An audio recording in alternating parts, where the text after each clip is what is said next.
সদস্যবৃন্দের পক্ষ থেকে প্রণতি, বিনম্র প্রণতি এবং সুস্বাগতম।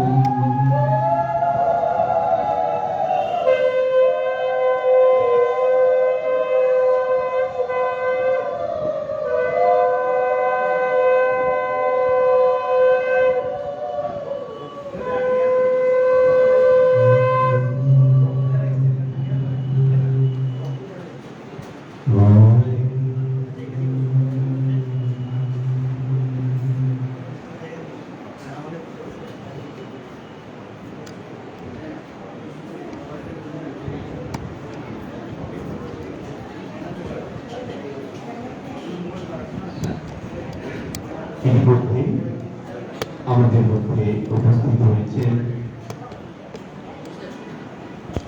আমাদের আদরণীয় পূজ্যপাদ বাংলাদেশ রামকৃষ্ণ সেবা সংঘের অধ্যক্ষ পূজ্যপাদ স্বামী শক্তিনাথানন্দজি মহারাজ, তাকে আমরা অভিনন্দন করছি। উপস্থিত হয়েছেন রামকৃষ্ণ কবির আলমোড়া এর অধ্যক্ষ মহারাজ স্বামী বিবেকানন্দজি, তাকে আমরা সুস্বাগত জ্ঞাপন করি। উপস্থিত হয়েছেন জয়রামবাটি মাতৃমন্দির থেকে সমাগত স্বামী অমৃত পূর্ণানন্দজি মহারাজ, তাকেও আমরা সুস্বাগত জ্ঞাপন করছি এবং আমাদের সশ্রদ্ধ প্রণতি নিবেদন করছি। এখন স্বামীজি ত্রয়ী তারা ঠাকুরমা স্বামীজির প্রতিকৃতিতে শ্রদ্ধার্ঘ্য পুষ্পার্ঘ্য নিবেদন করছেন।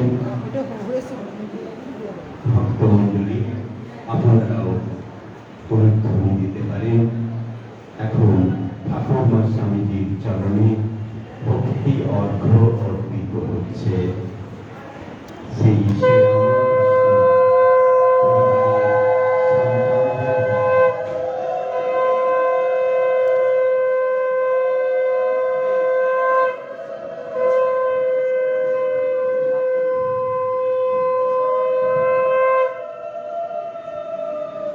আমাদের আদরণীয় মহারাজ পূজ্যপাদ মহারাজগণ আসন গ্রহণ করেছেন।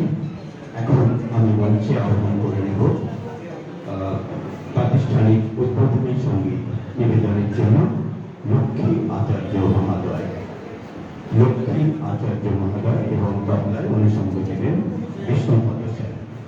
ব্রহ্মরূপ আদি মধ্য এই সঙ্গীতটি পরিবেশন করবেন আমাদের লক্ষ্মী আচার্য মহারাজ।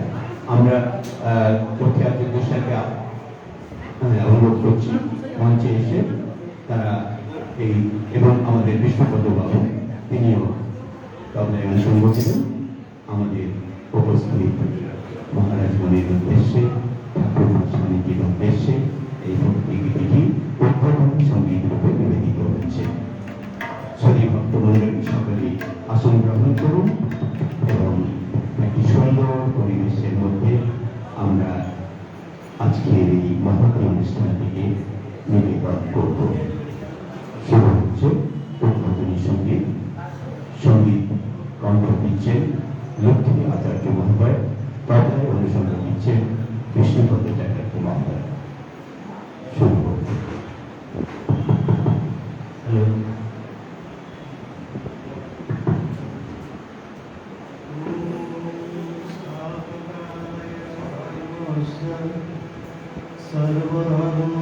सर्वधर्मस्वरूपिणे अवतार वरिष्ठाय रामकृष्णाय ते नमः।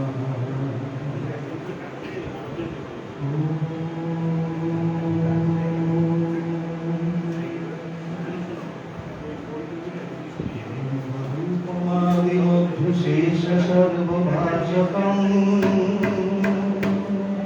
भावसत्त्वहीन रूपनित्यसत्त्वमद्वयम् वाङ्मनोविगोचरं च नेति नेति भावितम्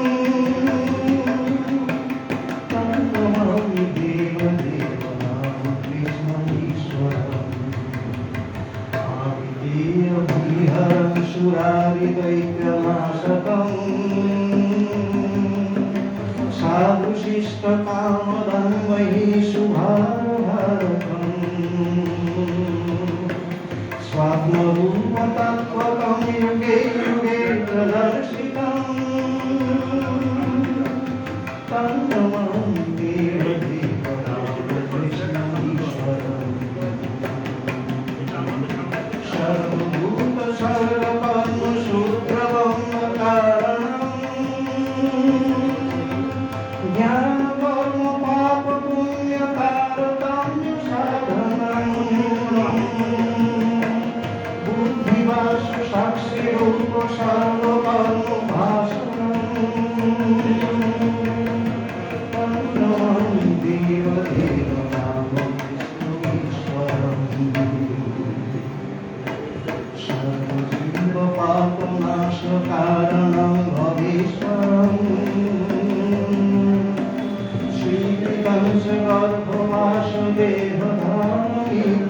श्रीकंसगर्भवासुदेवधाममीकृष्णम् ज्ञापितं स्वलीलया त्रयेण बीजजीवनम् तं नमामि देवदेवरामकृष्णमीश्वरम् काञ्चनं च हेयमेऽधिगतम् स्त्रीषु नित्यमातृभावो शक्तिरूपभावकम्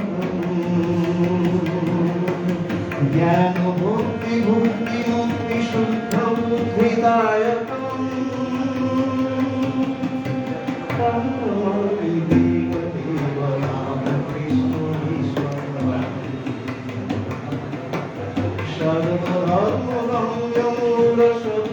सर्वधर्मगम्यमूलसूत्रतत्त्वदेशकम् सिद्धसर्वसम्प्रदायवर्जितम् सर्वशास्त्रमर्मदर्शि सर्वविनिरक्षरम् तं नमामि देवदेवरामकृष्णमीश्वरम्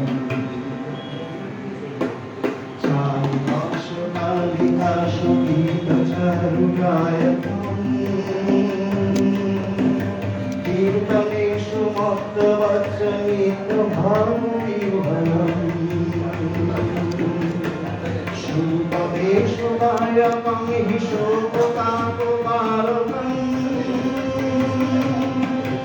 तं नमामि देवदेवरामकृष्णमीश्वरम्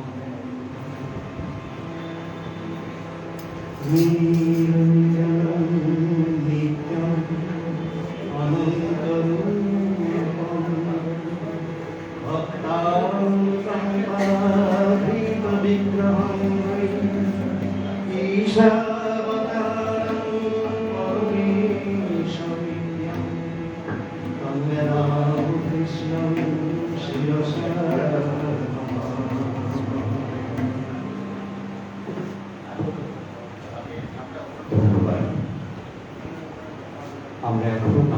আদরণীয় যে স্বামীজি মহারাজরা এসেছেন পূজ্যপাদ, তাদের আমরা ভক্তি দিয়ে বরণ করে নেব, উত্তর দিয়ে পুষ্পের শ্রদ্ধায় বরণ করছেন দিলীপ গাঙ্গুলি স্যার এবং দেবপ্রসাদ হাজরা স্যার। প্রথমেই আমরা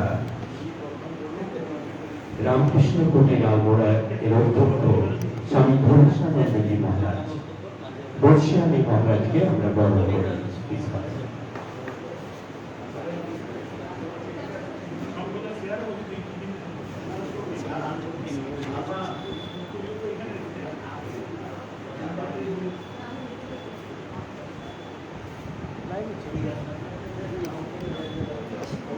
শ্রীরামকৃষ্ণ খুব গর্ব করে বলতেন যে এদের মতো সন্ন্যাসী সারা পৃথিবীতে নেই। শ্রীরামকৃষ্ণ বারে বারে গর্ব করে বলতেন, সেই সন্ন্যাসীরা আজ আমাদের সবার থেকে আলোকিত করছেন। আমরা শ্রদ্ধায় বরণ করে নিলাম স্বামী ঘনশ্যামানন্দজি মহারাজ, তিনি বরণ করছেন দিলীপ গাঙ্গুলি স্যার, দেবপ্রসাদ হাজরা স্যার এবং আলপনা মুখোপাধ্যায় মহাশয়। শ্রদ্ধা, ভারতবর্ষ শ্রদ্ধা, সংস্কৃতি বিশ্বাস করে আমরা আমাদের অন্তরে পূর্ণ শ্রদ্ধা দিয়ে এই শুভ আলমোড়া থেকে আগত এই পূর্ণ প্রাণকে আমরা বরণ করে নিলাম। এরপরে আমরা বরণ করে নেব স্বামী শক্তিনাথানন্দজি মহারাজ, যিনি এসেছেন বাংলাদেশ রামকৃষ্ণ সেবাশ্রমের থেকে। অধ্যক্ষ মহারাজ পূজ্যপাদ চট্টগ্রাম থেকে এসেছেন, অধ্যক্ষ পূজ্যপাদ স্বামী শক্তিনাথানন্দজি মহারাজ। আমরা তাকেও বরণ করে নেব। বরণ করছেন প্রভাস স্যার, দেবাশিস স্যার, আলপনা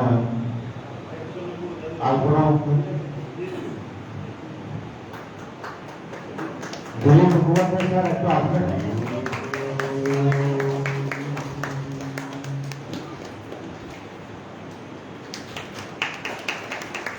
আমাদের পূর্ণভাবে বিষ্ণুপুর আজকে যেন পূর্ণতর হচ্ছে তাদের প্রস্তুতিতে। এখন আমরা বরণ করে নেব জয়রাবাটি মাতৃমন্দির থেকে আগত স্বামী অমৃত পূর্ণানন্দজি মহারাজ।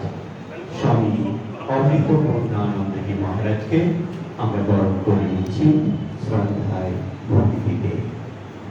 বরণ করছেন দিলীপ মুখোপাধ্যায় স্যার, শান্তনু মুখার্জি স্যার এবং আলপনা মুখার্জি ম্যাডাম।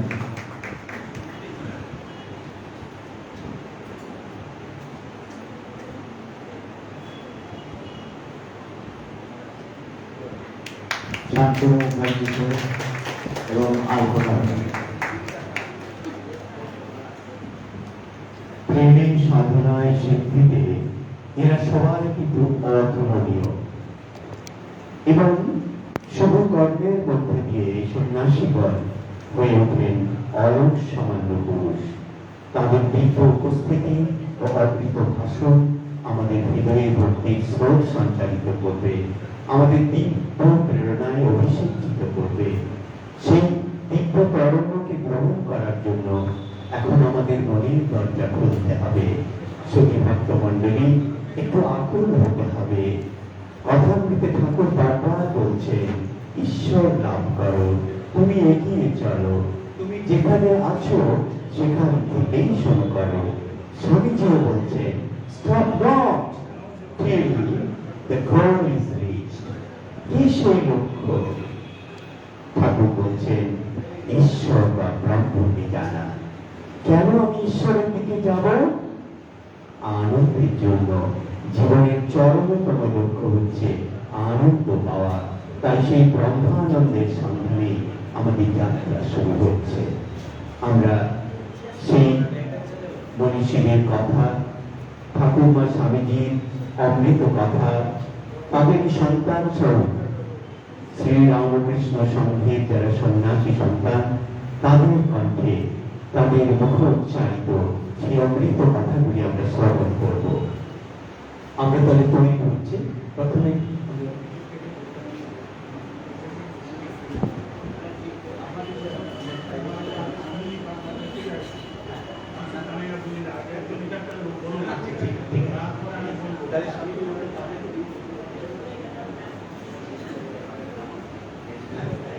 একটি একটি নিবেদন আমাদের থাকবে ফাঁকে ফাঁকে বৈচিত্র্যের জন্য।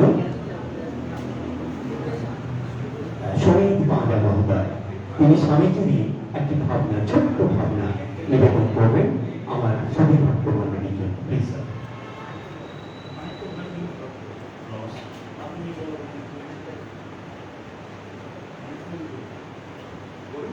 নমস্কার মহারাজগণ, প্রত্যেকের চরণে প্রণাম জানাই। আমাদের চরণে প্রণাম জানিয়ে স্বামী বিবেকানন্দের জ্ঞানযোগ থেকে সন্ন্যাসীর গীতি সেটা আমি পাঠ করছি। উঠাও সন্ন্যাসী, উঠাও সে তান, হিমাদ্রি শিখরে উঠিল যে গান। গভীর অরণ্যে পর্বত প্রদেশে সংসারের তাপ যোগানকে বসে যেই সঙ্গীত ধ্বনি প্রশান্ত লহরী সংসারের রোদ উঠে ভেদ করি। কাঞ্চন কি কাম কিংবা যশ আস যাইতে না পারে অভিযার পাশ। যথা সত্য জ্ঞান আনন্দ ত্রিবেণী সাধু যায় স্নান করে ধন্য মানি। উঠাও সন্ন্যাসী, উঠাও সে তান, গাও গাও গাও গাও সেই গান। ওম তৎসৎ। ওম।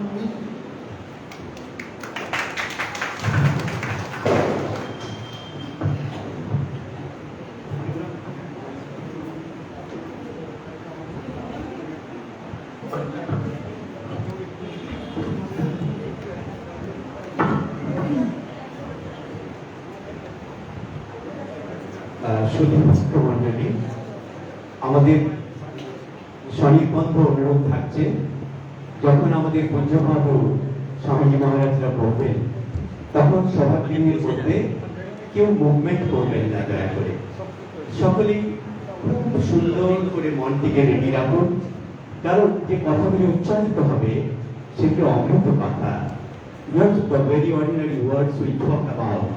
সুতরাং এই যে দারুণ সুন্দর কথা সেটা শোনার জন্য আমাদের মনটিকে একটু প্রস্তুত করে নিতে হবে। ঠাকুর বারবার বলতেন এমন হয় ভগবান এসেছেন আমাদের হৃদয়ের মধ্যে একটু থাকবেন বলে, দেখলেন হৃদয় ভরে আছে নানা কথায় নানা ভাবনায়, যেগুলো ঠিক স্পিরিচুয়াল নয়, আধ্যাত্মিক ভাবনা নয়। তিনি ফিরে চলে গেলেন, বললেন আমি গেছিলাম রে, কিন্তু বড় ভর্তি ঘর, সারাই বহুত ভরা হ্যায়। তো এমনটা যেন না হয়, আমি চাইবো আপনারা ভীষণ পূর্ণবতী এবং ধন্যবাদ ভক্ত মানুষ, আমার মায়েরাও আছেন অত্যন্ত ভক্তিমতী, তারা কিন্তু আজকে আমাদের পরিবেশটিকে এমন করে রাখুন যেন স্বামীজিরাও দেখে খুশি হন যে সত্যি বিষ্ণুপুরে বসনা এবং শ্রদ্ধার আয়োজনে যে সভা মণ্ডলী, যে ভক্ত ভক্তি সম্মেলন, সেটা কিন্তু যথার্থ সার্থক হয়েছে। আমি এখন আহ্বান করে নেব আমাদের একেবারে মায়ের দেশ থেকে যিনি এসেছেন, সেই পুণ্যভূমি থেকে এসেছেন স্বামী অমৃত পূর্ণানন্দজি মহারাজ, তাকে দিয়ে আমরা যাত্রা শুরু করব, অমৃত কথার যাত্রা।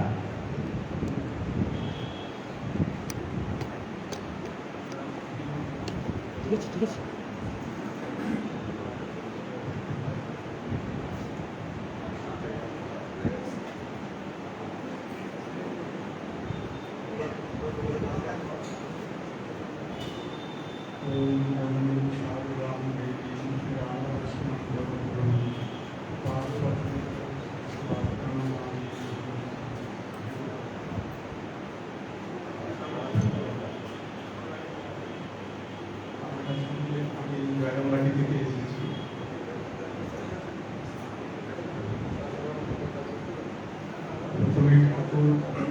মা এবং স্বামীজিকে আমার সাষ্টাঙ্গ প্রণাম জানাই।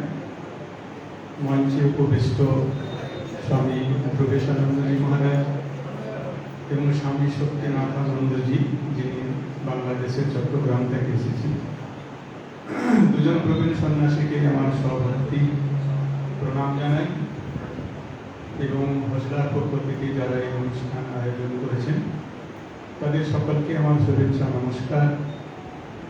এবং যারা আপনারা এসেছেন আগ্রহ ভরে ঠাকুর মা শান্তির কথা শুনতে আপনাদের প্রত্যেককে আমার শুভেচ্ছা, নমস্কার এবং প্রণাম জানাই। আমি প্রথমে শান্তনুকে জিজ্ঞাসা করলাম বলার বিষয়টা কি, তো ও নিজেই বলতে পারলো না। তো ও বললো যে মহারাজ আলমোড়া থেকে যিনি এসেছেন স্বামী প্রবেশানন্দজি, উনি বললেন কথামৃত থেকে বলবেন। আমাদের কথামৃতটাই প্রাণের বস্তু, সকলেই বলতে ভালোবাসি। তো আপনারা সকলে প্রবীণ মানুষ, ভগবানের কথা শুনতে তো ভালোই লাগবে। যাতে আমরা ভগবানের কাছে যেতে পারি, যিনি ঘোষণা করছিলেন, সুন্দর করে বললেন যে আমাদের জীবনের উদ্দেশ্য ঈশ্বর লাভ বা ভগবান লাভ। ঠাকুর তার সাথে সাথে বলতেন ভগবানকে ভালোবাসাও আমাদের জীবনের উদ্দেশ্য।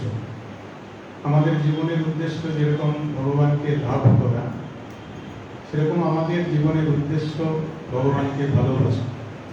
ঠাকুর বলছেন যে ভক্তি সার, আর সব কিছু মিছে, মিথ্যা। বেদান্ত শাস্ত্রে যেরকম বলা হয় ব্রহ্মশাস্ত্র যখন মিথ্যা, সেরকম এই ভক্তি শাস্ত্রে বিশেষ করে ঠাকুর এসে আমাদের বারবার বললেন যে ভগবানকে ভালোবাসা এটাই হচ্ছে ধর্ম, আর বাকি সব মিছে। মানুষ জন্ম লাভ করে যদি আমরা ভগবানকে না ভালোবাসতে পারি, তাহলে আমাদের জীবনটি বৃথায় চলে যাবে। ঠাকুর বলছেন আমাদের এই জীবনের অর্থটাই হচ্ছে ভগবানকে ভালোবাসা, লক্ষ্য আমাদের ভগবানকে ভালোবাসা। এই যে জগৎ অতীত বস্তু, ভগবান বলে তো কি বস্তু কি আমরা জানি না। এই যে জগৎ অতীত বস্তু কি, এটা জানতে গেলে শাস্ত্র দুটি পথ নির্দেশ করেছে প্রধানত। একটি হচ্ছে জ্ঞানের পথ, আর একটি হচ্ছে ভক্তির পথ। একটি হচ্ছে বিচারের পথ, নেতি নেতি করে এটা নয় এটা নয় এটা নয় করে ব্রহ্মসূত্র জগৎ মিথ্যা। আর ভক্তি শাস্ত্র অতটা তীব্র বৈরাগ্যের কথা বলছেন না, একটু রেখে ঢেকে কথা বলছেন, একেবারেই সব ত্যাগ করতে বলছেন না। তারা বললেন সর্বম বিষ্ণুময়ম জগৎ, তুমি যা খুঁজে বেরিয়েছ, তোমার চতুর্দিকে তুমি যা কিছু দেখছো, তিনি এই রূপে তোমার সামনে বিরাজ করছেন। সাধারণ মানুষের দৃষ্টিতে এই জগৎটা অন্যরকম। তারা এই জগৎটাকে সত্য বলে বোধ করে, কিন্তু ভক্ত যে এই সত্য মিথ্যাকে নিয়ে চলতে থাকে, আর যে জ্ঞানী সে প্রথমেই এই জগৎটাকে অস্বীকার করে। তো ভক্ত ভগবানকেও নেবে, জগৎকেও নেবে, সকলকে নিয়ে সে চলতে চায়, যেন একটা আলো আঁধারির পথ।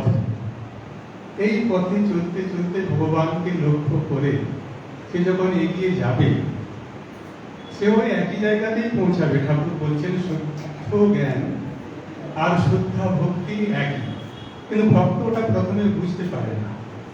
জ্ঞানী যে সে প্রথমে তার ধারণাটা পরিষ্কার থাকে, সে কোথায় যাচ্ছে। তো আজকে আমরা এখানে যারা রয়েছি সবাই দ্বিতীয় শ্রেণীর, ভক্তির শ্রেণীর মানুষ আমরা। ঠাকুর বারবার বলছেন যে কলিযুগে ভক্তি যোগ, ভক্তি সার, ভক্তি যোগী যুগ ধর্ম। সেই ভক্তিটা কি না, ভাগবতে রয়েছে শ্রবণম কীর্তনম বিষ্ণু স্মরণম পদ সেবনম অর্চনম বন্দনম দাস্যম সৌখ্যম আত্মনিবেদন। এই 9টি ভক্তির কথা, উপায়ের কথা ভাগবতে বলা রয়েছে। এগুলিকে অবলম্বন করে আমরা ভগবানকে ভালোবাসতে পারি। ভগবানকে ভালোবাসাই আমাদের জীবনের উদ্দেশ্য। চৈতন্য মহাপ্রভুর চরিতামৃতেও রয়েছে, সেখানে বলছেন কি না, ভক্ত সঙ্গ করতে হবে, নাম সংকীর্তন করতে হবে, মথুরা মণ্ডলে বাস করতে হবে, আর শ্রী বিগ্রহের সেবা করতে হবে। এরকম সব উপায়ের কথা রয়েছে। এইগুলি করলে কি হবে না, ভগবানের ভালোবাসা হবে। এখন ভগবানকে আমরা ভালোবাসবো কেন, কিসের প্রয়োজন আমাদের ভগবানকে? মূল কারণটা আপনাদের জানা রয়েছে। সেই কারণটা হচ্ছে না এই সংসারের যন্ত্রণা।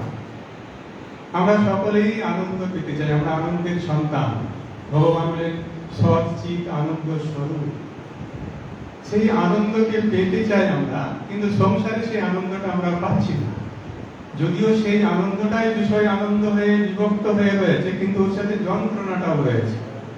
সেই যন্ত্রণায় অস্থির হয়ে মানুষ ভগবানের আশ্রয় নেয়, কেননা তিনি আনন্দ স্বরূপ বলে, সেখানে কোনো যন্ত্রণা নেই। আপনারা আমাদের ডেকেইছেন ভগবানের কথা শোনার জন্য,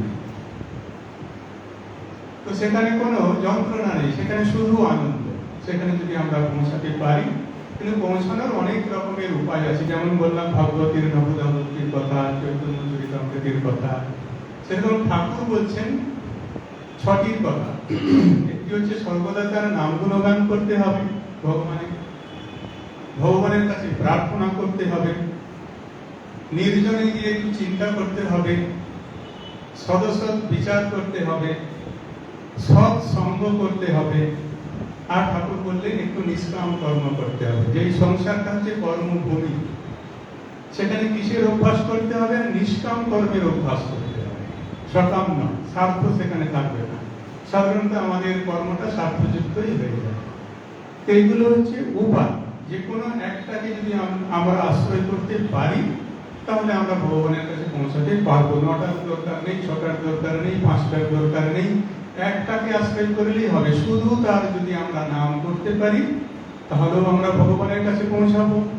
শুধু যদি আমরা তাকে তার দর্শন লাভের জন্য প্রার্থনা করতে থাকি, তাহলেও আমরা ভগবানের কাছে পৌঁছাবো। তো যে কোনো একটি পথকে, উপায়কে দৃঢ়ভাবে ধরতে হবে, নিষ্ঠার সাথে সেটা পালন করতে হবে। আর সেটা সকাল বিকেল করলে হবে না। ঠাকুর বলছেন ওটা 24 ঘন্টা করতে হবে, সর্বদা করতে হবে, যদি ভগবানকে প্রয়োজন হয়।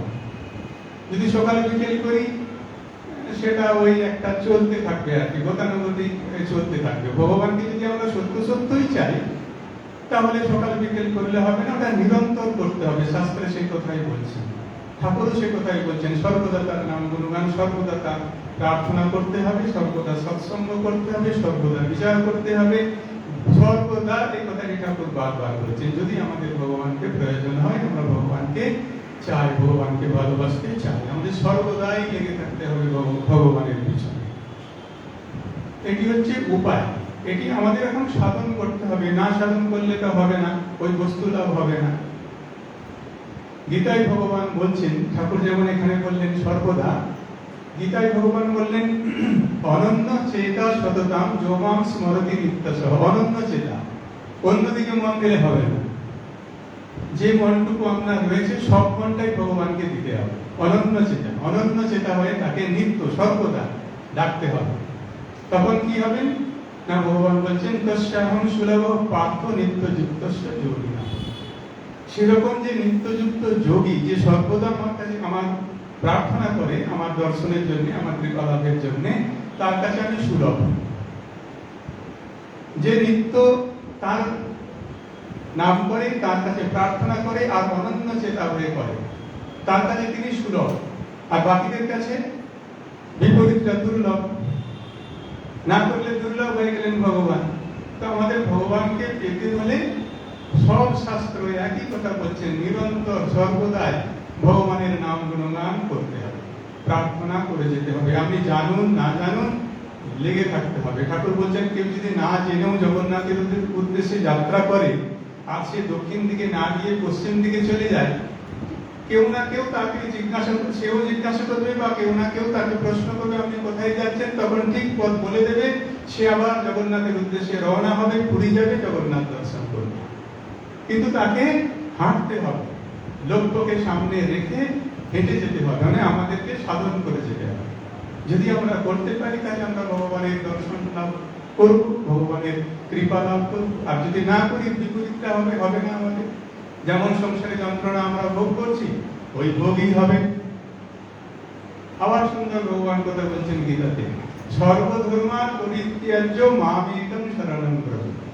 আপনার যে ভগবানকে ভালো লাগে, ভগবান বললেন সব কিছু ছেড়ে সেই ভগবানকে, সেখানে ভগবান বলছেন আমাকে, অর্জুনকে বলছেন। তো আমাদের ক্ষেত্রে যে ভগবানকে আমরা ভালোবাসি, সব কিছু ধর্ম অধর্ম, কর্ম অকর্ম সব কিছু ছেড়ে সব মন দিয়ে ভগবানকে চিন্তা করতে হবে। তাহলে কি হবে না, সর্বধর্মাৎ পরিত্যাজ্য মামেকং শরণং ব্রজ অহং ত্বং সর্ব পাপেভ্যো মোক্ষয়িষ্যামি মা শুচঃ। সকল পাপ থেকে আমি তোমাকে মুক্ত করে দেবো, তোমার শোকের কোনো কারণ নেই, দুঃখের কোনো কারণ নেই। সব পাপ থেকে আমরা যদি মুক্ত হয়ে যেতে পারি তাহলে কি হলো? আমরা ভগবানের কাছে পৌঁছে গেলাম। সর্বটা কি? সর্বধর্মান পরিত্যাজ্য মাম একং শরণং ব্রজ। আমরা যে যা করছি সবগুলিকে সরিয়ে রেখে একমাত্র ভগবানকেই স্মরণ করতে হবে, তাকেই লক্ষ্যবস্তু করতে হবে, তাকে পাওয়ার জন্য চেষ্টা করতে হবে। এগুলো যদি আমরা করতে পারি তখন আমরা ধীরে ধীরে ধীরে ধীরে ভগবানের কাছে গিয়ে পৌঁছাবো। আর যদি না করতে পারি হবে না, সংসারেই থাকবো, বারবার এই জন্ম মৃত্যুর মধ্য দিয়ে আমাদের চলবে। আর সংসারের অভিজ্ঞতা তো আমাদের সকলেরই রয়েছে, কত আনন্দের জায়গা সংসার। পয়সা কড়ি থাকলে কি হবে? আপনার কোমরের ব্যথাকে রক্ষা করবে। পয়সা কড়ি থাকলে কোমরের ব্যথা, বুকের ব্যথা যখন শুরু হবে কেউ রক্ষা করতে পারবে না। এই পয়সা কড়ি দিয়ে কিছু হবে না। শুরু করতে হবে এখন থেকেই ভগবানের নাম করার অভ্যাস, তার কাছে প্রার্থনা করার অভ্যাস, এক মনে অনন্য মন হয়ে করতে হবে যদি আমরা বাঁচতে চাই। যেমন শরীরটাকে রক্ষা করতে হলে ডাক্তারের কাছে যেতে হয়, সেরকম আমাদের নিজেদেরকে রক্ষা করতে হলে আমাদের ভগবানের কাছে যেতে হবে। আর তিনি যেরকম বলেছেন, শাস্ত্র যেরকম বলছে সেরকম আমাদের করতে হবে। যদি আমরা করি তাহলে আমাদের জীবন রক্ষা হবে, আর যদি আমরা না করতে পারি জীবনটি বেহালে যাবে। আবার আসতে হবে, আবার সংসারে করতে হবে, আবার যন্ত্রণা, আবার আসতে হবে। এই জন্ম মৃত্যুর চক্রে আমাদের এই জীবনটা চলে যাবে। কিন্তু ভগবান কত কৃপাময় দেখুন। আবার আমি গীতার কথা বলছি, তিনি বলছেন মানুষ যে যা করে করুক না, যদি শেষকালেও অন্তত ভগবান আমাকে ডাকতে পারে, আমার নাম নিতে পারে, আমাকে স্মরণ করতে পারে, তাহলে আমি তাকে রক্ষা করে দেবো। ভগবান এত দয়ালু, এত কৃপাময়।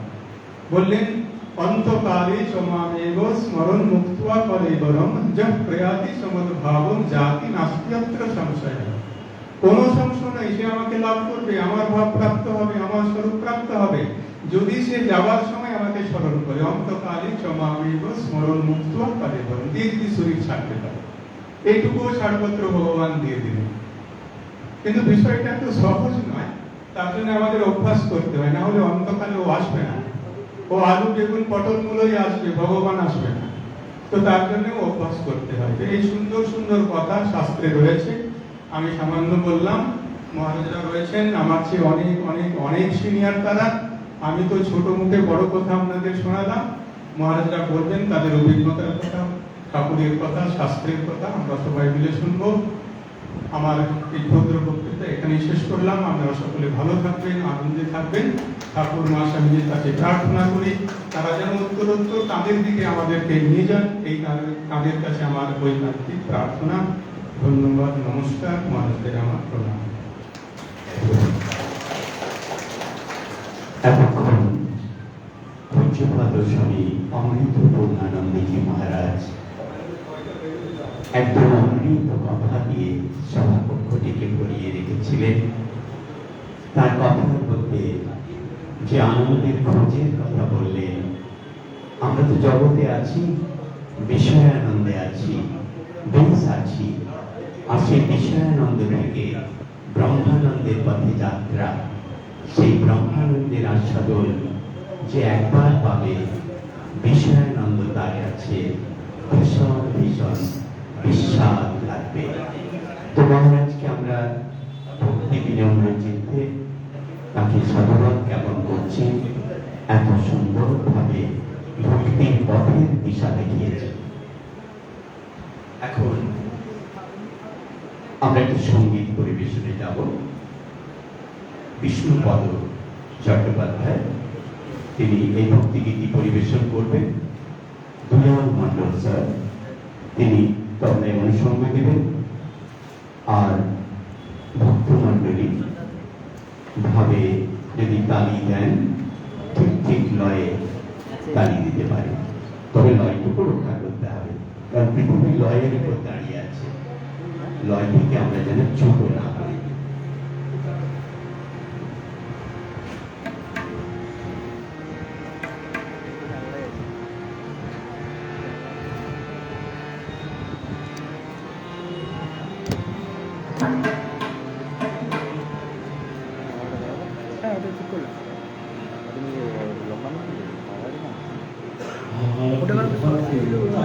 দিয়ে বলো রাম কৃষ্ণ নাম রাম কৃষ্ণ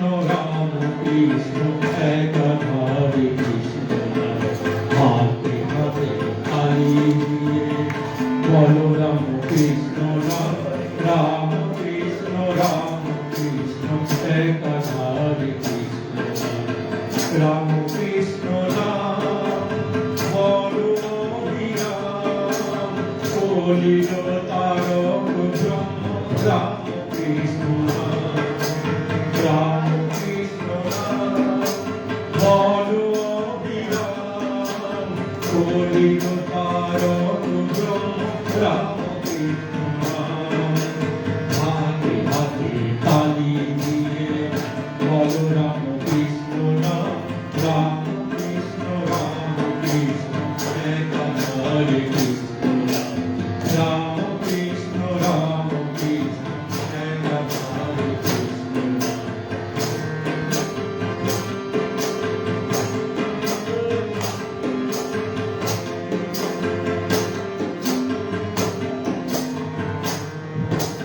এ যুগেতে সারদারাম কৃষ্ণ নামের ভেলা আর যেতে চাষে যদি কর্ণরাতে ভেলা এ যুগেতে সারদারাম কৃষ্ণ নামের ভেলা আর যেতে চাষে যদি কর্ণরাতে ভেলা এ যুগেতে সারদারাম কৃষ্ণ মধুর নাম সারদারাম কৃষ্ণ মধুর নাম যুগের হাওয়া লাগিয়ে পালে যুগের হাওয়া লাগিয়ে পালে হরি গুরু গান বলো রাম কৃষ্ণ রাম কৃষ্ণ রাম হাতে হাতে তালি দিয়ে বলো রাম কৃষ্ণ নাম রাম কৃষ্ণ একাধারে কৃষ্ণ নাম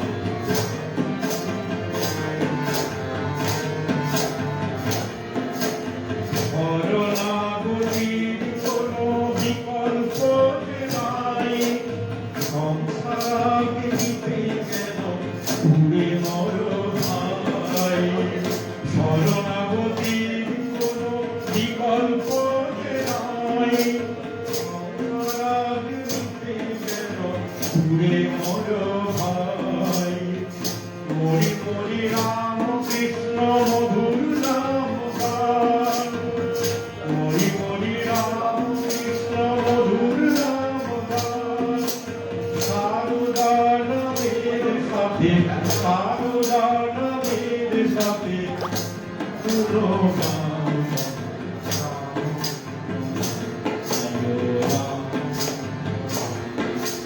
হাতে হাতে তালি দিয়ে বলো রাম কৃষ্ণ নাম রাম কৃষ্ণ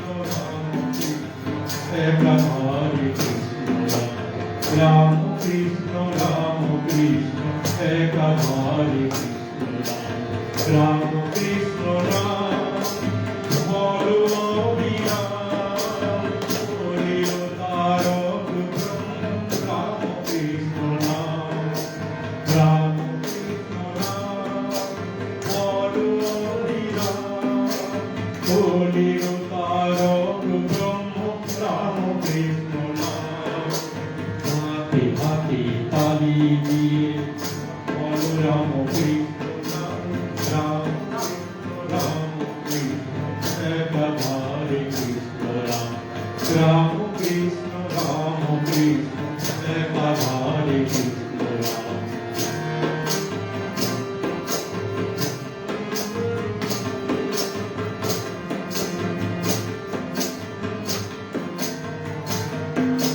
জীবের দুঃখে কাতর হয়ে পরব্রহ্ম এসেছে অনসে কনসে আমার কৃপা বাড়িয়ে এনেছে জীবের দুঃখে কাতর হয়ে পরব্রহ্ম এসেছে অনসে কনসে আমার কৃপা বাড়িয়ে এনেছে আই তোরা ওরে করি অন্তরি নিবেদন আই তোরা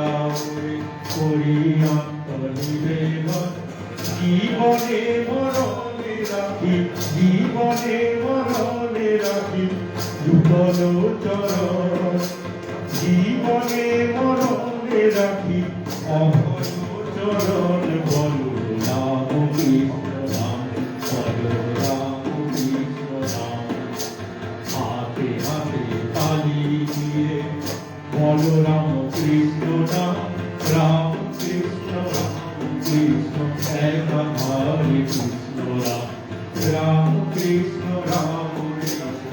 এক হরে কৃষ্ণ রাম কৃষ্ণ কলিল তারক রাম কৃষ্ণ রাম কৃষ্ণ বড় অভিরাম কলিল তারক রাম কৃষ্ণ হাতে হাতে তালি দিয়ে বল রাম কৃষ্ণ রাম কৃষ্ণ এক হরে কৃষ্ণ রাম কৃষ্ণ এক হরে কৃষ্ণ রাম কৃষ্ণ এক হরে কৃষ্ণ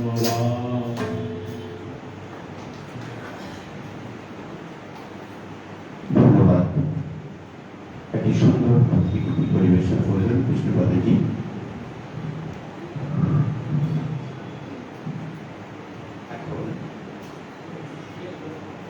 এখন আমরা পরবর্তী আলোচনায় যাব। তার আগে আমাদের এখানে একজন বর্ষিয়ান শিক্ষক তথা ভক্ত উপস্থিত হয়েছেন, অশোক কুমার বিশ্বাস।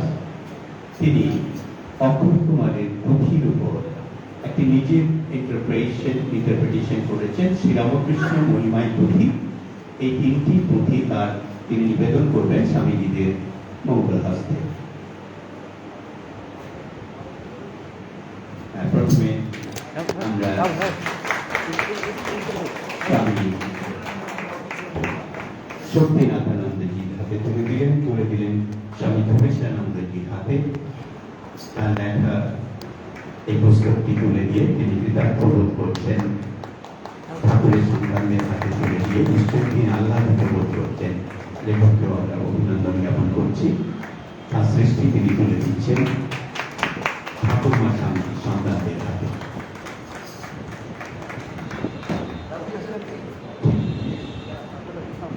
মহারাজ আসলে গ্রহণ করুন। ভক্তমণ্ডলী, আমরা পরে যে আলোচনাতে যাব সেটি নিবেদন করবেন বাংলাদেশ চট্টগ্রাম রামকৃষ্ণ মিশন সেবাশ্রমের অধ্যক্ষ স্বামী শক্তিনাথানন্দজি মহারাজ।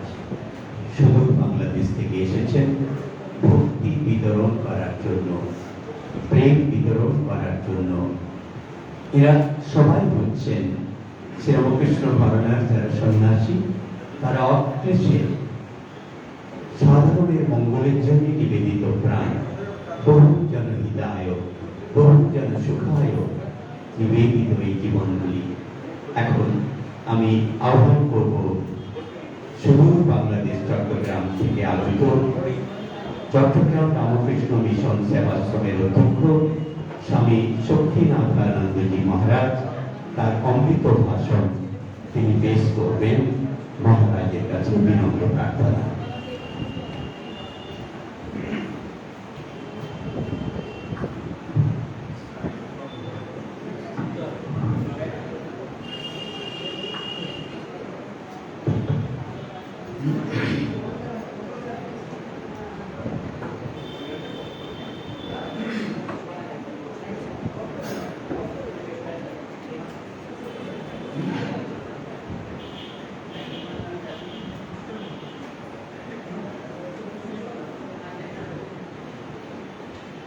वेदमनुचार्यं देवाशिनमनुशास्ति सत्यं वद धर्मं चर श्रद्धायां प्रमद आचार्याय प्रियं धनमादित्यप्रदातं व्यवच्छेषि सत्यान्न प्रमोदितव्यं धर्मान्न प्रमोदितव्यं कुशलान्न प्रमोदितव्यं देवोत्पत्तिकर्याभां प्रमोदितव्यं मातृदेवो भव पितृदेवो भव आचार्य देवोभ यानि अनवद्यानि कर्माणि तानि क्षपितवानि न इतराणि एके च शम्भुंस ब्राह्मणः त्वया शनेन प्रशसि दिव्यं श्रद्धया देयम् अश्रद्धया देयम् हिरिया देयम् संविदा देयम् अथ यदि ते कर्म विचिकित्सा वा वित्त विचिकित्सा वशे ये तत्र सम्मसिन युक्ता अयुक्ता अलुक्षा धर्मकामासु ये तथापि भक्तरन् एषो आदेश एषो उपदेश एतद्वेदं शासनम् एवं वर्षम् एवं चतुर्वर्षम् ॐ शान्ति शान्ति शान्तिः हरि ओम तत्सत् श्री रामकृष्णार्पणमस्तु। यथा ज्ञायिक शक्ति रामकृष्णे पिता हिरा सर्व विद्या स्वरूपां शारदां प्रणमामि। फलसा ও শ্রদ্ধা সংগঠন কর্তৃক আয়োজিত আজকের এই ভক্ত সম্মেলনে প্রধান আকর্ষণ বা মধ্যমণি হিসেবে পরম পূজনীয় শ্রীমৎ স্বামী যোগেশানন্দজি মহারাজ, অধ্যক্ষ রামকৃষ্ণ কুটির আলমোড়া এবং স্নেহাভাজন সন্ন্যাসী স্বামী আত্মপূর্ণানন্দ অমৃত পূর্ণানন্দ এবং পত্র সংগঠনের সদস্যবৃন্দ, উপস্থিত মাতৃমণ্ডলী ও ভক্তমণ্ডলী সকলকে আমি শ্রেণীগত প্রণাম প্রীতি শুভেচ্ছা জানাচ্ছি। আমরা বেলুড় মঠে এসেছি আমাদের হেড কনফারেন্সে যোগদানের জন্য।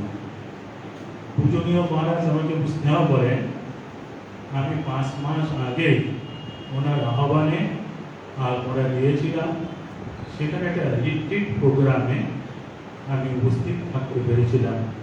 তার আগে 2023 সালে আমার কিছু শারীরিক প্রবলেমের জন্য তীর্থ হয়নি। আগে অনেক রিলিফ কাজের সঙ্গে যুক্ত ছিলাম এবং এই 1992 সালে প্রথম আমি দায়িত্ব নিয়ে হবিগঞ্জে যাই। সে হবিগঞ্জের নতুন মন্দির, ছাত্রাবাস, অনেকগুলি কাজ হয়েছে। তখনও আর কোথাও বের হওয়ার সুযোগ নেই। নতুন আশ্রম নেওয়া হলো চট্টগ্রাম বেলুড় মঠে অধিগ্রহণ করলেন 2002 সালের ডিসেম্বরে। সেখানে আবার মন্দির, আবার অনেকগুলি এই যে আমাদের নির্মাণ কাজে যুক্ত হতে হলো। তারপরে আপনারা জানেন বাংলাদেশের পরিস্থিতি, মাঝে মাঝে রাজনৈতিক গণ্ডগোল, তার মধ্যে করোনার জন্য বিপৎসর আরও ইত্যাদি ইত্যাদি কারণে আমাদের হয়ে উঠেনি আমার। তো মহারাজ কৃপা করে 2023 সালে আরও কিছু ভক্ত আমাদের সঙ্গে এসেছেন, যারা কয়েকজন ওনারা দিল্লি থেকে, বাংলাদেশ থেকে। মহারাজ অনেকদিন আমাদের ঢাকায় তিনি অধ্যক্ষ ছিলেন, বাংলাদেশের অনেকের সঙ্গে তার সম্পৃক্ততা, সেই সুবাদে আমরা তার এগুলি করেছি। বর্তমানে যে পরিস্থিতি, আপনাদের ভিতরে একটা শঙ্কা যে হিন্দুরা কি এখানে কোনো বেঁচে বেঁচে আছে, পূজা কি ঠিক মতো হচ্ছে নাকি? হ্যাঁ, আমাদের শঙ্কা আছে। সেই 1947 থেকে বা তারও আগের থেকে শুরু হয়েছে, যে কারণে বাংলার পরিস্থিতির কারণে ভাগ হলো দেশ ভাগ হওয়ার পরেও তো শান্তি নেই। তা আমি ছোটোবেলা থেকে এই পাকিস্তান আমল থেকে এগুলি ঝড় ঝাপটা দেখে আমরা অনেকটা অভ্যস্ত। তবে এইবার অন্যান্য বারেছে দুর্গাপূজা খুব শান্তি, সুস্থ, সুন্দরভাবে হয়েছে। আমি 4 তারিখে বাংলাদেশ থেকে ভারতে এসেছি, এই পর্যন্ত কোথাও শুনিনি কোথাও পূজাতে গণ্ডগোল হয়েছে মোটামুটি। কিন্তু পরিস্থিতি আসলে দেশের অবস্থা ভালো না, হিন্দুদের অবস্থা তেমন না। যাই হোক, এটাই হচ্ছে প্রকৃতির নিয়ম। এই প্রকৃতির নিয়ম এর ভিতরে আমাদের চলতে হবে। যে বলা হচ্ছে সমুদ্রে ঢেউ কমলে যদি আমি স্নান করবো তাহলে আমার কোনোদিন আর স্নান করা হবে না। অর্থাৎ ভগবান যেখানে যেভাবে রেখেছেন সেইখানকার অবস্থাকে মেনে নিয়ে আমরা তার শরণাপন্ন হওয়াই আমাদের সকলের কর্তব্য। আপনারা এতক্ষণ অমৃত পূর্ণানন্দ মহারাজের সুন্দর বক্তব্য শুনেছেন। কথামৃত গীতা ভাগবত থেকে উদ্ধৃতি দিয়ে উনি খুব সুন্দরভাবে উপস্থাপন করেছেন। আমি শুনেছি মহারাজ বললেন যে এখানে 25 সেনের বাড়িতে মা বিশ্রাম করতেন, ওটা আমরা দেখব। ওর পাশে একটা সংগঠন আছে, তারা একটা ভক্ত সম্মেলন করবে, আপনি সেখানে যাবেন। পরে বললেন যে আপনিও কিছু বলবেন।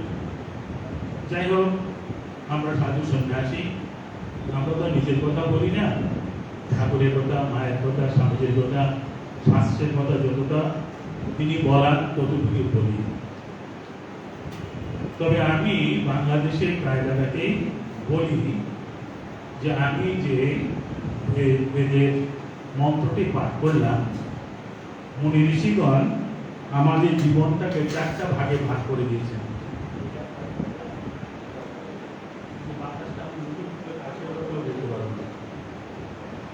তো আমাদের জীবনটাকে 4টা ভাগে ভাগ করেছে। একটা হলো ব্রহ্মচর্য আশ্রম, গায়স্থ আশ্রম, বানপ্রস্থ, সন্ন্যাস। ব্রহ্মচর্য আশ্রম হল শিক্ষানবিষ্কার, যেটি আমাদের আগে আমরা যারা রামায়ণ মহাভারত পড়েছেন বা টেলিভিশনে দেখানো হয়েছে, গুরু গৃহে এবার দিয়েছেন কিরকম কঠোর পরিশ্রম করে সাধারণ জীবনযাপন করে শাস্ত্র অধ্যয়ন করেছেন এবং আমাদের জীবনে যা করণীয় কর্তব্য এগুলি সম্বন্ধে তারা ওই গুরুদেবের কাছ থেকে শিক্ষা গ্রহণ করেছেন। যখন তার শিক্ষা সমাপ্ত হয়, পরবর্তী জীবন তিনি কি করে কাটাবেন সেই সময় একটা গাইডলাইন দেওয়া হচ্ছে। দ্বিতীয়ত আমাদের বলা হচ্ছে একদিনও অনাশ্রমে থাকবে না। শাস্ত্র পড়া হয়ে গেলে ব্রহ্মচর্যের পরে গায়স্থ আশ্রম করছে। গায়স্থ আশ্রম মানে আপনারা যেটা সংসার করছেন, এরপরে যখন ছেলেমেলে বড় হবে তাদের কাছে দায়িত্ব দিয়ে আমাদের কর্তব্য হচ্ছে বানপ্রস্থ, মানে ভগবানের নাম স্মরণ মনে করবে। এরপরে মোটামুটি যখন দেখবেন সকলের সব ঠিকঠাক, তখন তারা সংসার ত্যাগ করে সন্ন্যাস জীবন দেবেন। সন্ন্যাস মানে হচ্ছে সম্যক রূপে ন্যাস, ন্যাস মানে ত্যাগ। কি ত্যাগ করবেন? এই সাংসারিক কাজকর্ম ওদের সম্পর্ক বিচ্ছিন্ন করে তারা বনে জঙ্গলে চলে যেত, ফলমূল খেয়ে জীবন ধারণ করত। এখন ব্রহ্মচর্য আশ্রম যখন শেষ হচ্ছে, যারা গায়স্থ আশ্রমে যাবে তখন গুরুদেব তাদেরকে কতগুলি কথা বলে দিচ্ছেন, প্রতিজ্ঞা মতো করাচ্ছে। কি? যে সত্যম বদ, সারা জীবন সত্য কথা বলবে, সৎ পথে চলবে, সৎভাবে উপার্জন করবে। ভগবান ঠাকুর বলছেন সত্য হচ্ছে কলির অবশ্য, যে সত্যকে ধরে আছে সে ভগবানের ধরেই আছে, ভগবান তাকে সবসময় রক্ষা করবে। অতএব সত্যম বদ ধর্মম চ, এবং ধর্মকে আশ্রয় করে তুমি জীবন ধারণ করবে সকল কাজে। দেখবেন আমাদের জীবনের প্রত্যেকটি অধ্যায়ে আমাদের শাস্ত্রীয় কিছু বিধি বিধান অনুষ্ঠান দিয়েছে, যাতে আমরা এই ধর্ম কর্মের মাধ্যমে আমরা সংসার জীবনের উদ্দেশ্য সংসার নয়, উদ্দেশ্য হচ্ছে ভগবান। আমরা যে আশ্রমে থাকি না কেন, আমরা কি করছি ভগবান সেটা দেখেন না, আমরা কিভাবে করছি। আমরা কিভাবে করছি, আমরা পূজা করেন একবার 3 মণ মানে রসগোল্লা দিয়ে, কাপড় সুপড় দিয়ে, ফুলের মালা দিয়ে ভর্তি করে এটা দেখেন। দেওয়াতে আমার শ্রদ্ধা, ভক্তি, প্রেম, ভালোবাসা, অনুরাগ কতটা আছে ভগবান সেটা দেখেন। অতএব এই ধর্মচর আর পঠন পাঠন বিষয়ে কখনো মনোযোগী হবে, কারণ শিক্ষার কাল একবারে জীবনের শেষ পর্যন্ত। শুধু স্কুল কলেজে বইপত্র পড়াটাই শিক্ষা নয়, কারণ আমরা সমাজ থেকে, আমাদের পরিবার থেকে, পরিবেশ থেকে আমরা অনেক কিছু, আমাদের আগের যারা ঠাকুরমা দিদিমা ছিলেন তারা কিন্তু কেউ স্কুল কলেজে যান নাই, কিন্তু তাদের কোনটা ন্যায়, কোনটা নীতি, কোনটা ভালো, কোনটা মঙ্গল, কোনটা ধর্ম, কোনটা অধর্ম খুব ভালো লেগেছে। কারণ তারা রামায়ণ, মহাভারত, ভাগবত ইত্যাদি শুনেছেন, আগে যাত্রা, নাটক, পালা কীর্তন এগুলির মাধ্যমে বা বইপত্র যারা জানে তাদের মাধ্যমে পড়তেন, শুনতেন। এগুলি শুনে দেখে তারা শিখছে। তারা যে জীবন যাপন করছেন, আমাদের ধর্মটা আসলে প্রচারশীল না। আমাদের ধর্মটা হচ্ছে অনুশীলন। ঠাকুরমা, ঠাকুরদাদা, বাবা, মা সকাল থেকে ঘুম থেকে উঠে তারা প্রথমে ঘুম প্রণাম করছেন, সূর্য প্রণাম করছেন, ঘরে দেবতা থাকে তাদের প্রণাম করছেন, ইত্যাদি করছেন। নাতি নাতনি দেখে ঠাকুরমার সঙ্গে সঙ্গে এগুলো করছেন, শিখছেন।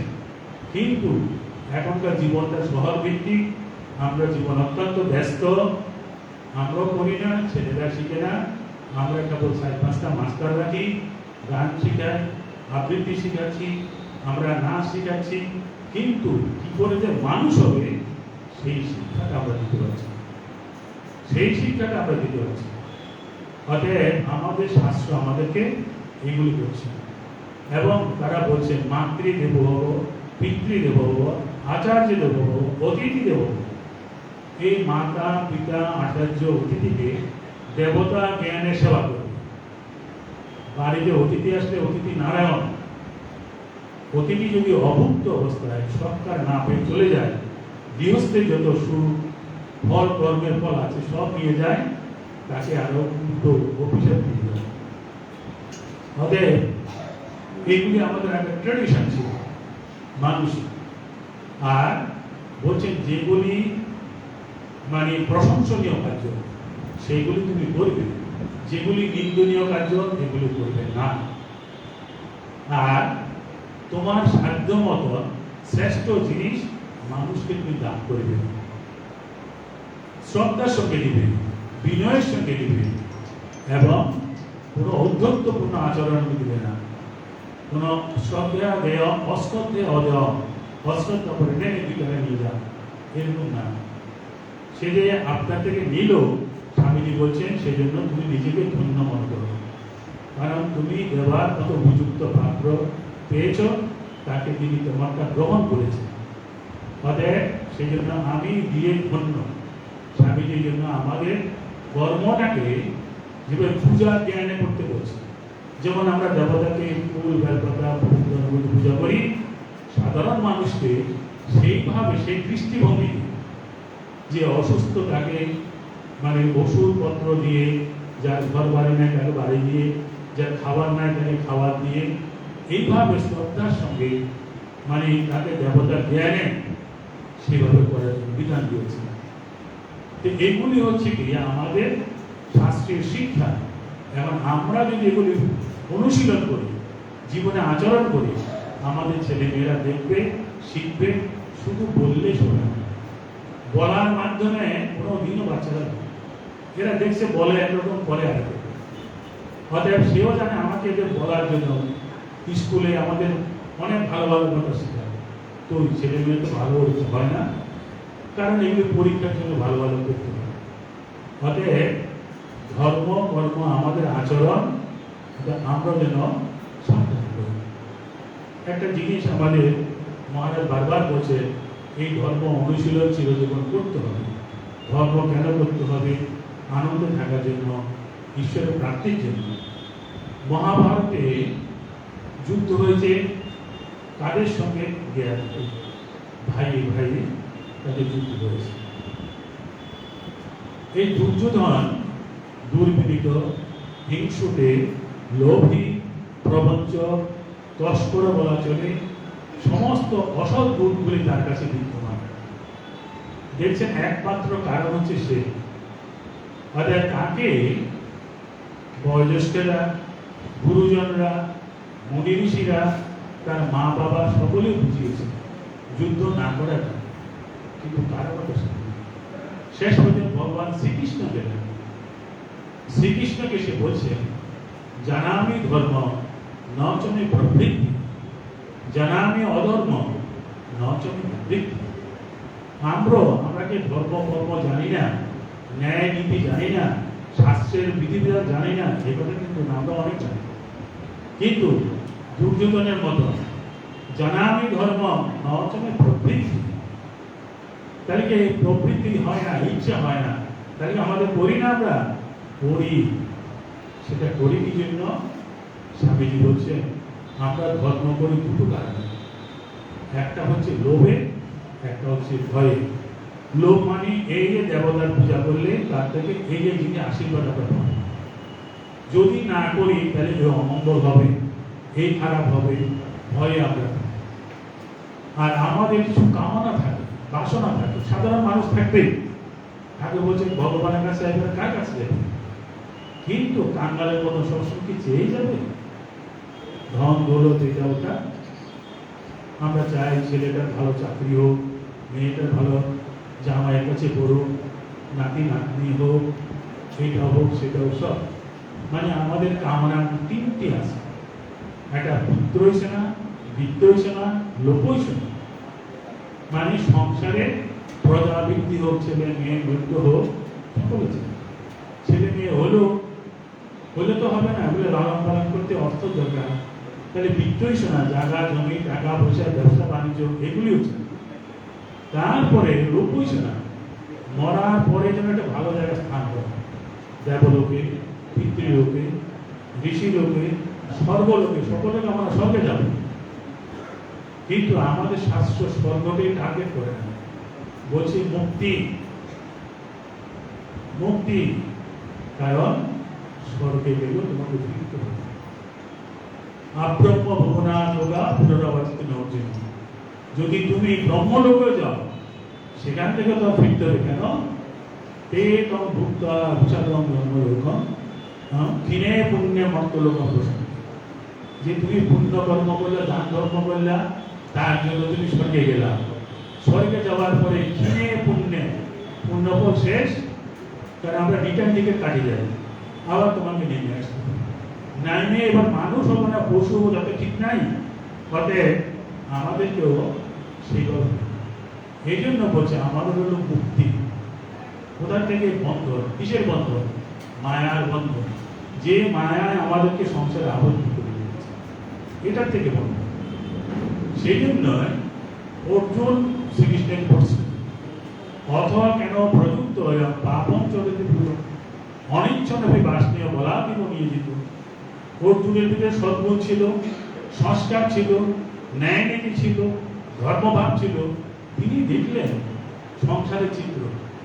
অথবা কেন প্রযুক্ত পাপম চলতি পুরুষ, যে মানুষ কেন জেনে শুনে অন্যায় কাজে, পাপ কাজে, এইসব কাজে লিপ্ত হয়, জানে যেটা খারাপ। অনেক সময় দেখা যায় ইচ্ছা নাই, সেই জন্য আমাকে জোর করে করে নিয়ে যাচ্ছে। অনিচ্ছনভি বাসনীয় বলা দিব নিয়োজিত, ইচ্ছা নাই সেজন্য জোর করে আমাকে ঢুকিয়ে দিচ্ছে। ভগবান বললেন কে নেয়? কাম ঈশ্বর প্রদর্শ রজগুণ সমুদ্র মহাসন মহাপাপনা দ্বিতীয় মহাবৈরিণম। কাম, ক্রোধ, লোভ, মোহ, মৎসর্য, এইগুলি আমাদেরকে ধর্মপথে, ন্যায়পথে, ভালো পথে যেতে দেয় না। এরা আমাদের অন্তরায়। অতএব আমাদেরকে বিবেক বলছিলেন, ঠাকুর বলছেন বিচার কি করে? কারণ এই যন্ত্রণা মানে আমাদের সংসারের মধ্যে রয়ে গেছে। যে আমাকে মহারাজ বলছিলেন ভক্ত সম্মেলন, কিন্তু আমাদের ওই মহারাজ বললেন কথা বললেন একই জিনিস, ভগবানের কথা। মাস্টার মশাই শিক্ষিত মানুষ, দুটো কলেজে, দুটো স্কুলে হেডমাস্টার, রিপন কলেজেও ইংরেজি অধ্যাপনা করেছে। এমন ব্যক্তি, সজ্জন ব্যক্তি, কেশবচন্দ্র সেনের ভক্তি। তিনি কিন্তু ভক্তিমান ছিলেন। কেশব সেনের ভক্তি দর্শনে আকৃষ্ট হয়ে ব্রাহ্ম হয়ে গেলেন। এখন আর দেবদেবী মানেন না। সংসারের যন্ত্রণায় কিসের? তার বাবা দ্বিতীয় বিবাহ করেছে, ঘরে বিমাদা, তার স্ত্রী মিলে না, ঝগড়াঝাটি, অশান্তি। তিনি সিদ্ধান্ত নিলেন আত্মহত্যা। তিনি শিক্ষিত মানুষ তো, ছেলে বেড়ে আছে, স্ত্রী আছে, কি হবে? নিয়ে গেছেন, দিদির কাছে। সেদিন রাত্র হয়ে গেছে, হয় নাই। পরের দিন চিন্তা করে কি করবেন, জলে ডুববেন না গলা দড়ে দিবেন না বিষ খাবেন, এমন সময় ওইখানকার তার সমবয়স দিদির বাড়ি তার একজন সিধু, সে বললো রানী রাসমণি এবং সুন্দর একটা বাড়ি করছে, যাবেন? চলো বলে মোড়ই তো যাবে, দেখে শুনে আসে।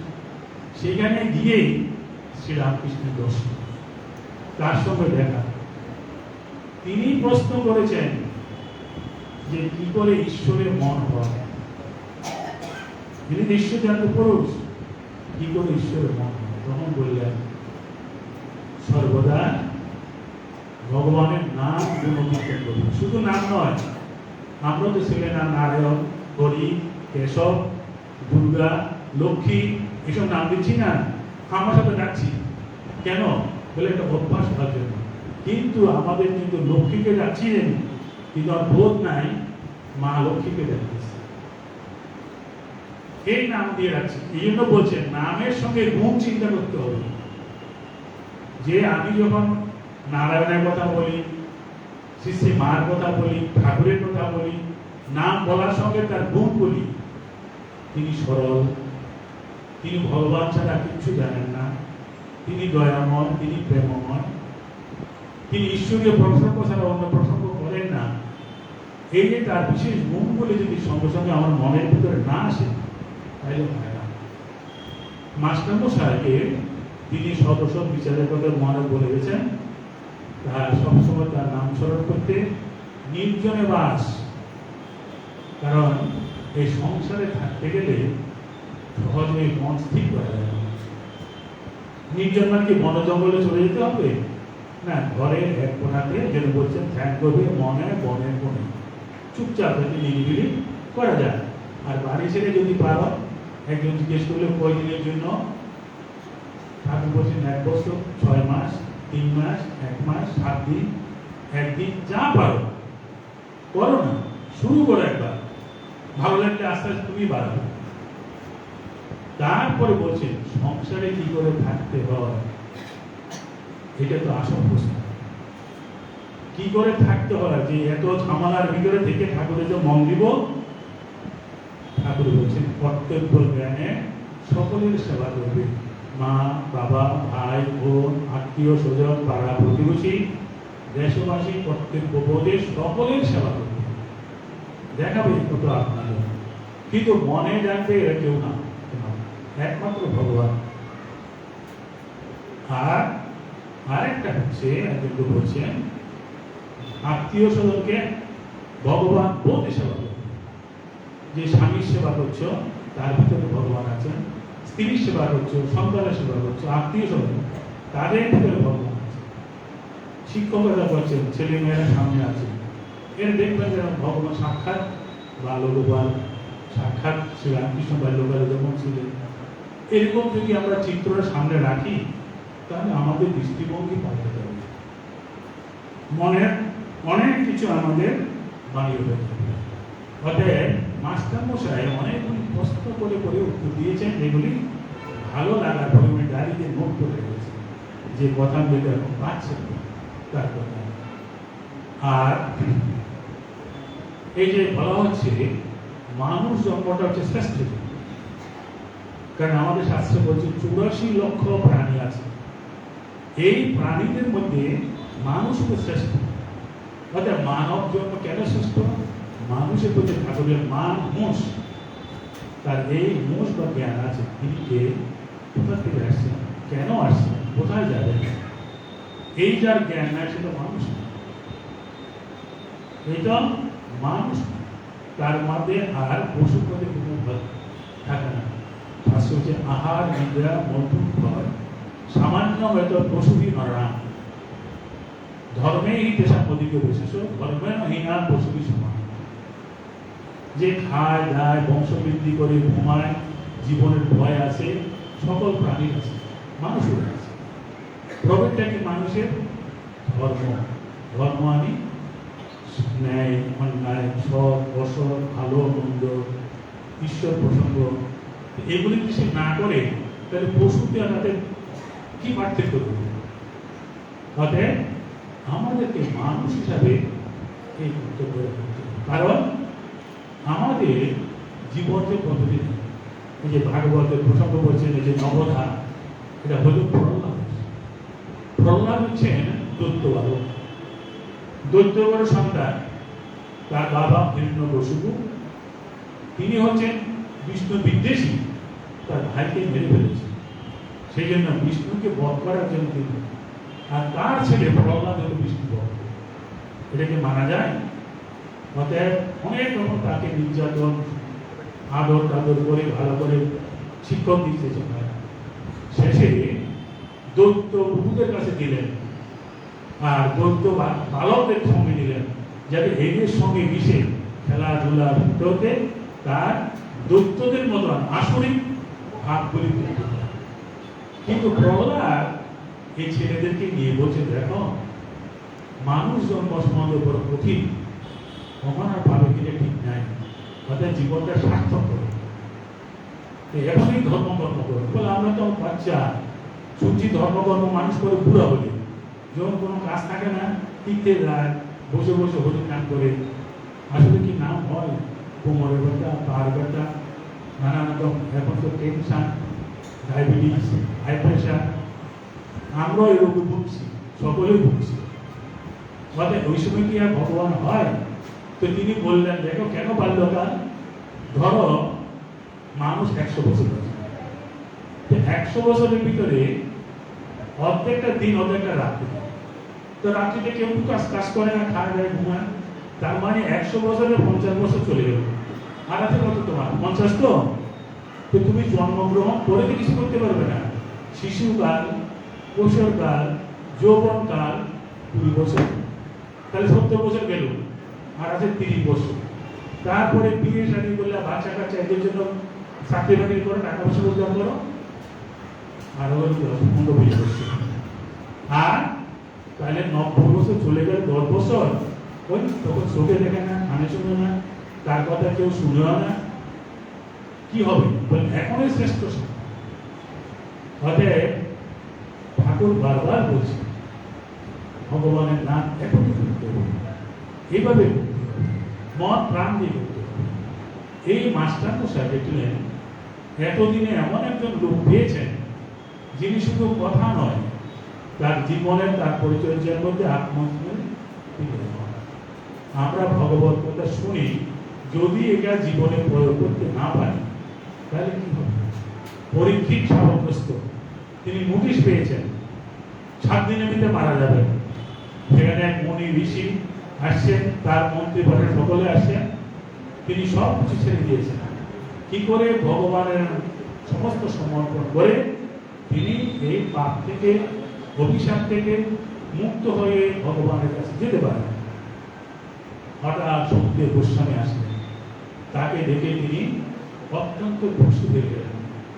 প্রশ্ন করলেন যে নিয়মানুষ্য, যে মৃত্যুপথ যাত্রী, তার কি করা উচিত? যত সতের অথচ যত কর্তব্য নিবেদিত স্মর্তব্য প্রয়োজনীয় যত বা বিপর্যয়, এই মৃত্যুপথ যাত্রী কি করা উচিত? কি জপ করবো, কি শ্রবণ করবো, কি আমার প্রতিবন্ধক জীবনের, আপনি সব আমাকে বলুন, সব আমাকে আপনি বলুন। কারণ আমাদের শাস্ত্রে বলছে, অজর অমরবৎ প্রাপ্য বিদ্যা অর্থঞ্চ চিন্তয়ে গৃহীত হইবে কেশে সুবিপ্র ধর্মমাচরে। জম আমার কেশাগ্র স্পর্শ করে আছে, কখন মরে যাব তার কোনো নিশ্চয় নেই। আর যারা বুদ্ধিমান, বিদ্যান, পণ্ডিত, তারা বিদ্যা অর্জন করে, অর্থ উপার্জন করে, ভবিষ্যতের জন্য সংগ্রহ করে, কারণ তার ভবিষ্যৎ বিধান। এরা হচ্ছে এই শ্রেণী সাংসারিক। আরেক শ্রেণী আছে, যাদের বিবেক আছে, বিচার করেছে, ভগবানের মন হয়েছে, তারা ভাবে জম আমাকে স্পর্শ করে আছে, কখন মরবো ঠিক নাই, অতএব এখনই আমাকে ভগবানকে ধরতে হবে।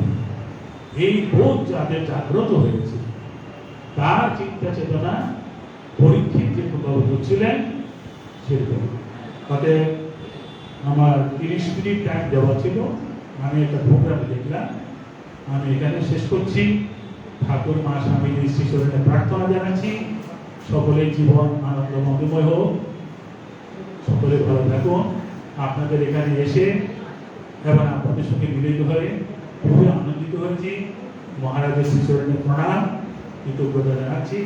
এমন একটা সুন্দর পরিবেশ এবং এমন একটা ঐতিহাসিক স্থান যেখানে শ্রী শ্রী মা পদার্পণ্য শুধু তিনি মাঝে মাঝে এখানে অবস্থান করেছেন। একটা পাঠও দেখলাম বলে মা বসতেন। এটা তো একটা স্পর্শ করার সৌভাগ্য হয়েছে।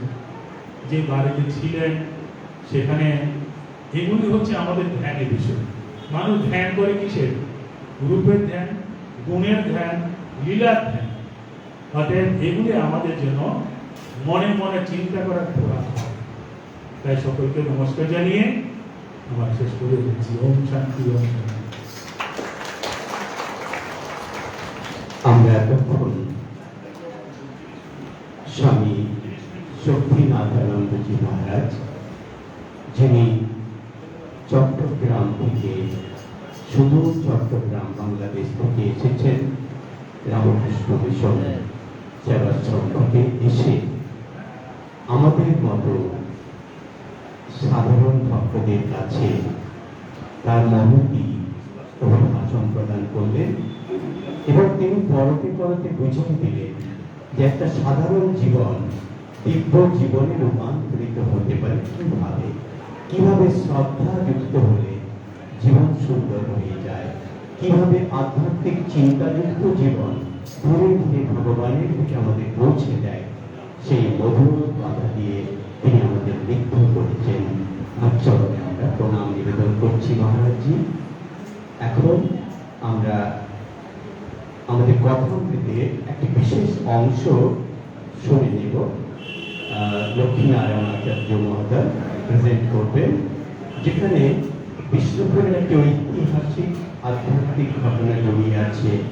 ঠাকুরের বিষ্ণুপুর ভ্রমণ এবং ঠাকুরের আধ্যাত্মিক দর্পণে মা মৃন্ময়ী ছোঁয়া দেখালো, তার আবির্ভাবের ছোঁয়া।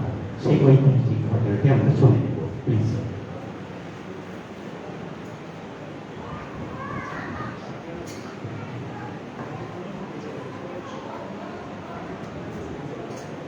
स्थापकाय च धर्मस्य सर्वधर्मस्वरूपिणे अवतारवरिष्ठाय रामकृष्णाय ते नमः।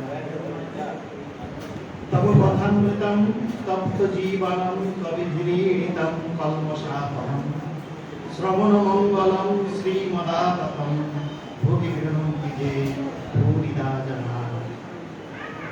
শ্রীমকথিত শ্রী শ্রী রামকৃষ্ণ কথামৃতে শ্রী রামকৃষ্ণ দক্ষিণেশ্বরে ও ভক্তগৃহে শীর্ষক যে অংশটি, তার কিছু অংশ আমি পড়ছি।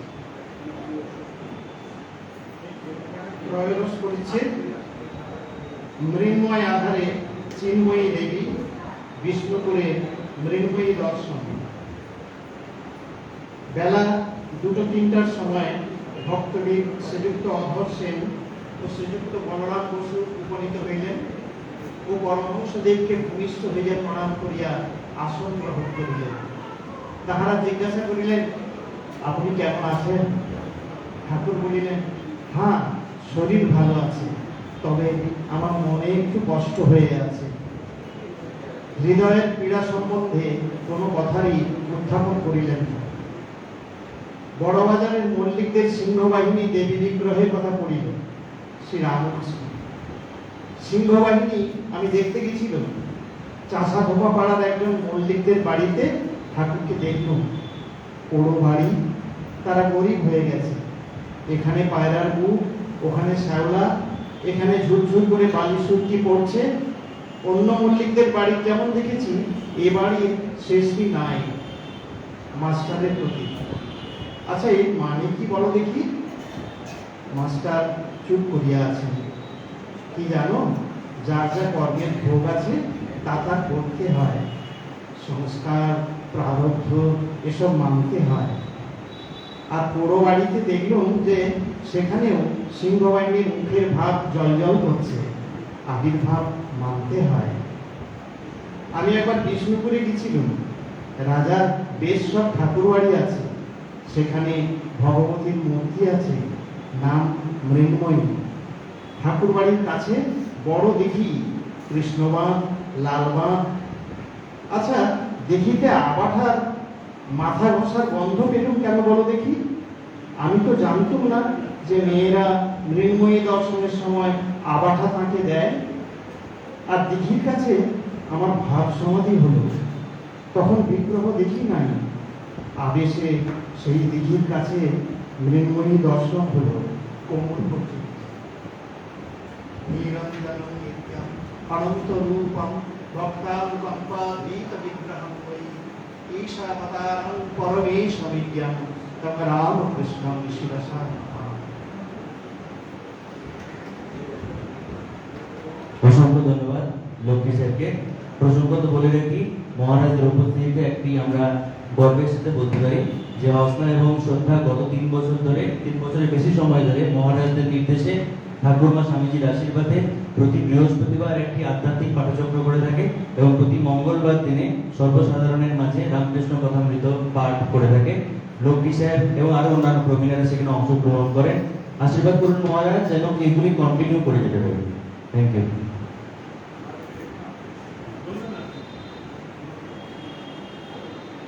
এখন আমরা সেই বর্ষিয়ান পূজ্যপাত্র মহারাজ স্বামী ধর্মেশানন্দজি, তিনি রামকৃষ্ণ কুটির আলমোড়া থেকে এসেছেন, যে আলমোড়ায় বিষ্ণুপুরের গৌরব সন্তান ডক্টর বশিষ্ঠর সেনের জীবনের প্রকৃত সাধন ক্ষেত্র ছিল। সেই জগৎ বিখ্যাত বিজ্ঞানী তার পূর্ণ বিকাশ হয়েছিল এই আলমোড়াতেই। আর সেই আলমোড়া থেকে এসেছেন আমাদের আদরণীয় রামকৃষ্ণ কুটির আলমোড়ার অধ্যক্ষ স্বামী ধর্মেশানন্দ মহারাজ। অতএব একটা ভালো কোইন্সিডেন্স যে বশিষ্ঠর সেনকে নিয়ে বিষ্ণুপুর গর্ব করে, বাংলা গর্ব করে, ভারতবর্ষ গর্ব করে, সারা বিশ্বের মানুষ এই বিষ্ণুপুরের সন্তানটিকে চেনেন, জানেন, শ্রদ্ধা করেন। আর সেই আলমোড়া যেখানে বসেছেন, প্রাণের কাজ, প্রাণের সঙ্গে যুক্ত ছিল আলমোড়া। আলমোড়াকে তিনি জীবনের সঙ্গে একবারে গেঁথে নিয়েছিলেন। আমরা সেই আলমোড়ার গন্ধ বয়ে নিয়ে এসেছেন আদরণীয় মহারাজজি। আমরা আমাদের মহারাজজিকে অনুরোধ করব, বিনম্র অনুরোধ, স্বামী ধর্মেশানন্দজি মহারাজ রামকৃষ্ণ ঘরের সন্তান, তার সেই মুখ থেকেই আমরা এখন শুনব ঠাকুরমা স্বামীজির কথা, সাধারণ মানুষের জন্য ভক্তির পথে এগিয়ে যাওয়ার কথা, ঈশ্বর লাভের পথে এগিয়ে যাওয়ার কথা। মহারাজ।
সকলে শান্ত থাকবেন প্লিজ। ওম অসতো মা সত্যময় তমসো মা জ্যোতির্গময় মৃত্যুর মা অমৃতম গময়। ওম শান্তি শান্তি শান্তি।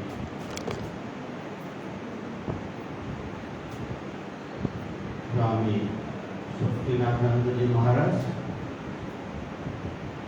रामकृष्ण मठ तथा रामकृष्ण मिशन अध्यक्ष चिटागाং बांग्लादेश। हमारे संगे आरो उपस्थित आছেন स्वामी अमृत पूर्णानंद महाराज, যিনি আপনাদের প্রতি পরিচিত, আগেও তার সঙ্গে আপনাদের দর্শন আলোচনা ইত্যাদি হয়েছে।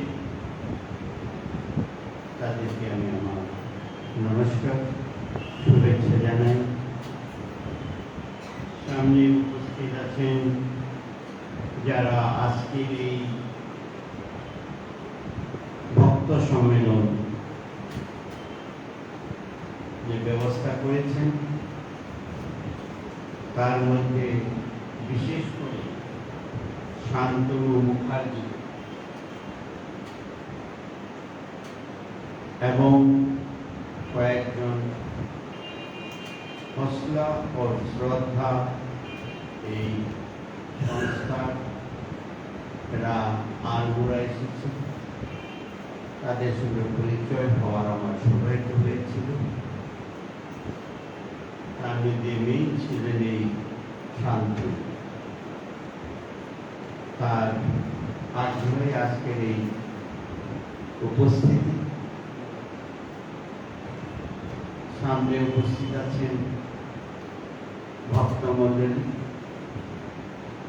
উপস্থিত ভাতৃবৃন্দ, মাতৃবৃন্দ, আর হসলা এবং শ্রদ্ধা যা যে সংস্থা ব্যবস্থা করেছে,